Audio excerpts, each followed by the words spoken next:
I'm getting the feeling that you were in a kind of awkward position of kind of understanding what kind of manipulation was happening, and at the same time being willing to go along with it because it was good for your performing career.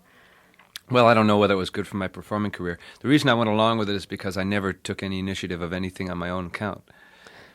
Really, basically, I just did wherever I was pointed. Stephen said, go try out. I tried out. They said, come here, do this. I did that. Sign here. I signed there. And really, I'm only recently now getting to the point in my life where I'm beginning to say, let me figure this out. What is it that I really want? What steps do I have to take? And even then, I have to recognize that I have no control over events. All I can do is say, this is the kind of thing that I'd like, and this is the kind of thing I have to do to make my chances better. And then I do that, and then I have to just let the results be whatever they are. If I get into trying to make results happen, I can, As a matter of fact, in some ways, that was one of the problems that when I broke up with the Monkees, I left because I couldn't get those guys back into the studio to do the same kind of thing that we'd done on our third album, which was Mickey on drums, Michael on guitar, me on piano, our producer on bass, Davy Jones playing rhythm sections, and then hiring an occasional string player or something like that. Mickey said, you can't go back. I think he thought he was Thomas Wolfe. And Davy said, I don't want to be banging a tambourine day in and day out. You guys, it takes you 54 takes to get your parts down. I've got my part down first take. He's banging a tambourine.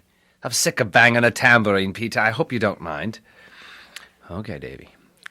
And so we went into this mixed mode, but I wanted the guys to be a real live group. I had this Pinocchio Geppetto complex, and when they wouldn't go for it, it burned me out. And there I was being burnt out because things wouldn't happen my way.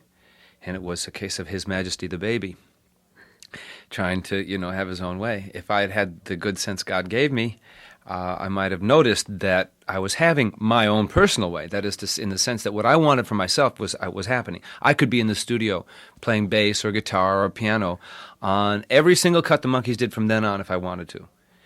But that wasn't enough for me. I wanted things for other people to do otherwise. I wanted to produce and direct and write the script for the whole shebang. What did you want everyone to be playing? Because it was more honest? Or was there a different reason? I thought it was more honest. I thought it was a bigger deal. I wanted a real live group. I thought that this was the way things were done. I was a victim of the same illusions that other people were criticizing us for shattering in their lives. In other words, you don't just do this all by yourselves. You're not an organic group. You don't this, you don't that. And how could you? And you've broken my heart. As if we'd broken their heart, as if it wasn't the shattering of false illusions. If you hang on to false illusions, of course your heart's going to get broken. So you tried to organize the band to maybe rebel against the producers. Well, we did organize the band, and we did get rebel against Don Kirshner, but it was Mike and me wanting to, for reasons of our own, and Mickey and Davey going along. And then we did the thing, and then everybody said, well, that's enough of that, thanks very much. And I went, no, you've got to do it the way we planned, the way I had in mind for us to do, And the fact that everybody went along with what looked like my plan obscured my vision of the fact that everybody was doing what they thought they had to do for reasons of their own. And when their reasons changed and their behavior changed and my plan didn't change, I went after them screaming to try to mend my shattered illusions again. What a jerk. How did being a television star and a recording star affect things like your schooling and your ability to have friendships and things like that? I don't know that it affected my ability to have friendships. Basically, I don't think I knew how to be or have a friend beforehand, and I don't think I learned while I was in that operation. I mean, I had some good buddies, but that wasn't the same thing. I didn't really understand. There was only one person in my life that I could turn to when I was hurting who happened somehow to know what it took to stop me hurting. And that was a woman named Karen Harvey, who later joined me on the West Coast. And I thought, well, here's a friend come to join me, and this will be a real friend. And we were pretty good friends, I guess, but there wasn't any that, but that I didn't know what a friend did in the sense of how on a day-to-day basis do you maintain your friendships? Do you go out of your way to make sure that things are nice and right? And, the kind of work that a friendship takes. You don't just have a friendship without work. And I didn't know that. And I'm not so sure I know it now. I can say it, but I don't know if I have the real gut understanding it takes. But in any case, So that, and my schooling, the reason that I was in entertainment was because I'd flunked out of college for the second time, and I never did finish and get a graduate. I mean, I never did get a bachelor's degree. And to this day, I haven't got one, and I don't know whether I ever will. Well, you don't exactly send resumes around when you're playing concerts. No, Doesn't they seem didn't to ask really me for matter my degree much. when they asked me to play in Bethlehem. At the Godfrey Daniel tonight in Bethlehem, PA. Those of you who are within driving distance of there, who are within sound of my taped voice now, should hustle out there and take your money so that you can get in. Speaking of money, did how much profits did the people in the band of the Monkees have from the millions of records that were sold and the We got the TV usual profits and we got syndication? we got standard minimum shares of the TV show and the records. We got a raise, a modest, substantial raise, some, medium kind of a raise. After about 6 months, they gave us a raise. We always got the standard record deal, which was the group gets 5 points, which is 5% of 90%. And so we split 1.25 points, which is 1.3% each person of whatever the going price was. And we get that today. If they sell a record, the Monkees' Greatest Hits album is still on the Billboard middle of the road or something. There's some special chart that Billboard has that we've been on for weeks and weeks and weeks and weeks and weeks. How do you feel about that? Well, it's money. I don't care. Did you retire as a wealthy young man from the Monkees? No, I didn't. I retired as a man with some indeterminate amount of money, which somehow indeterminately ran out.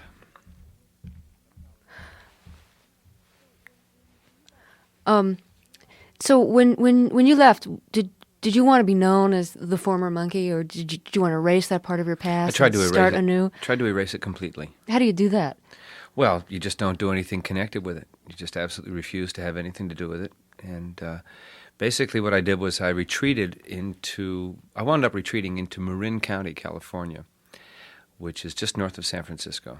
And there I worked, I belonged to a worker-owned restaurant, waited tables, and was part of the cooperative that owned and operated the restaurant. Or was nominally owned the restaurant. It was actually owned by this guy whose parents had left him some GM stock, and he bought the thing, and the co-op was supposed to pay him to buy him out over the long haul. I think they have done finally, and I think it's now a real workers' co-op. And I worked there, and I retreated. Nobody said anything to me about my Monkees past, except one or two guys said, I'm glad to see you just on the street and schlepping around, and that kind of thing, which made me feel good. I belonged to a few groups. I belonged to a thing called the Fairfax Street Choir, which had 35 voices in a rock section, and was very hard to stage. They had those little coffee house stages, 35 guys and women. And I also belonged to a kind of a second on the bill act in San Francisco called Osceola for a year or so. And that kind of thing. And nobody said anything about the Monkees to me. Are you in touch with the former members now? Occasionally. No big thing. I would imagine that some people would be happy to see like a reunion concert. Would you ever imagine that happening? Yeah.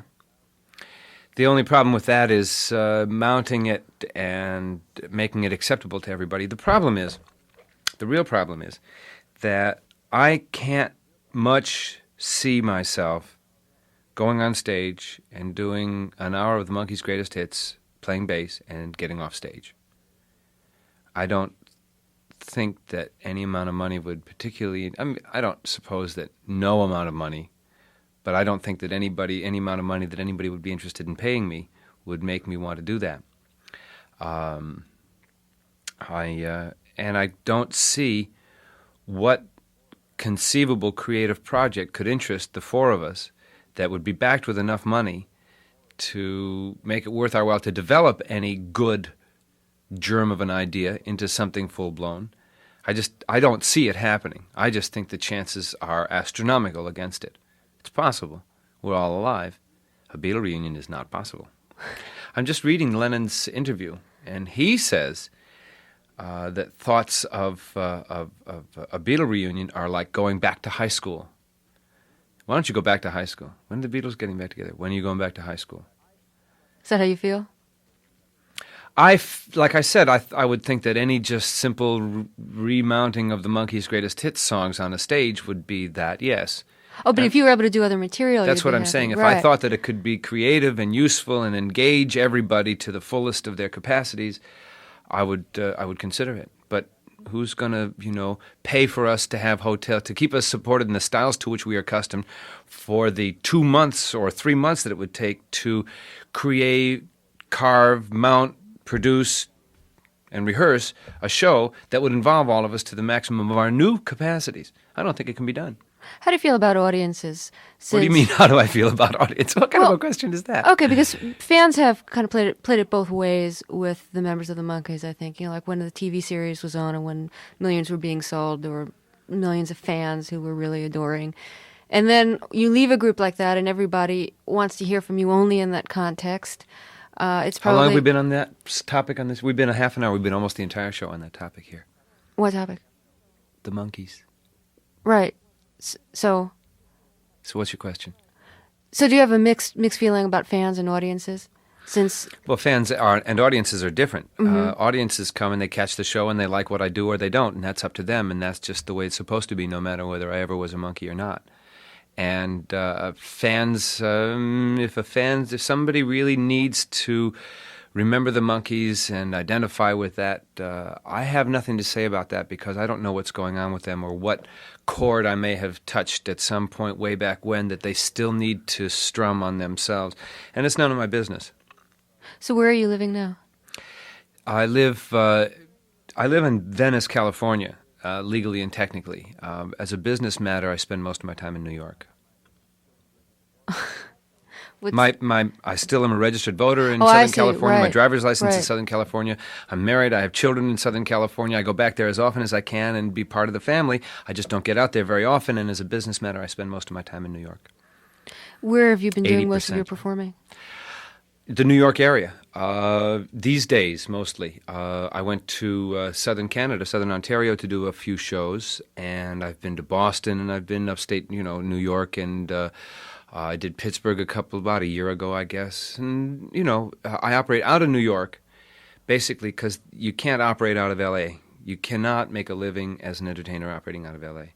Not that I'm making such a great living operating as an entertainer out of New York, but at least there's a sense of whatever level I'm on, I can go to the next level and operate at that level for a while. In L.A., you either have to make it or you die. That's it. You're either making it or you're dead.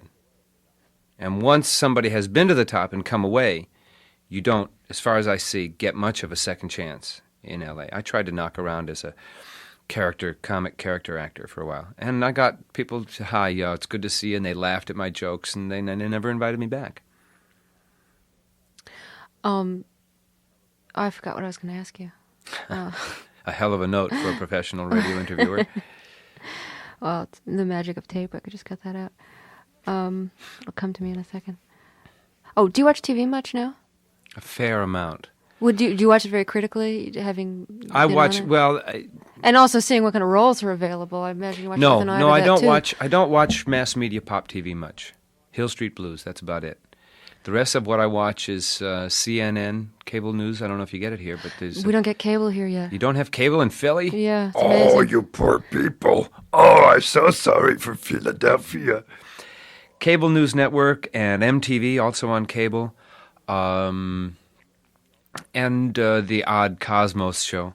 I saw Carl Sagan say that astrology had been completely debunked on a scientific basis. And I go, wait a minute. Not that I'm such a fan of astrology, but there's no scientific proof that, it's like anything you don't like, if you define it the way you don't like it, you can prove it doesn't exist. Like he said, the premise is that the stars have a profound influence on life. Well, that's not it. So do you watch a lot of the rock video? I watch a fair amount of rock video and a few pop, the news, and, then I listen to music and I read and I perform and I rehearse and I run around and take care of business, and that keeps my days full. Well, you'll be performing tonight at Godfrey Daniels. I'll be performing tonight at Godfrey Daniels in Bethlehem, Pennsylvania. And which instruments will you be playing? I'll be playing the guitar, the banjo, and the piano. All at once. No, seriously, folks, all kidding towards one side. I'll be playing those three instruments. if they have a decent piano at Bethlehem. I didn't bring my piano with me. Oh. I want to thank you a lot for talking with us. Thanks very much for being here. Well, it was all right, thank you. And I just hope it turns out an audience in Bethlehem, that's all. Thanks for coming. Okay.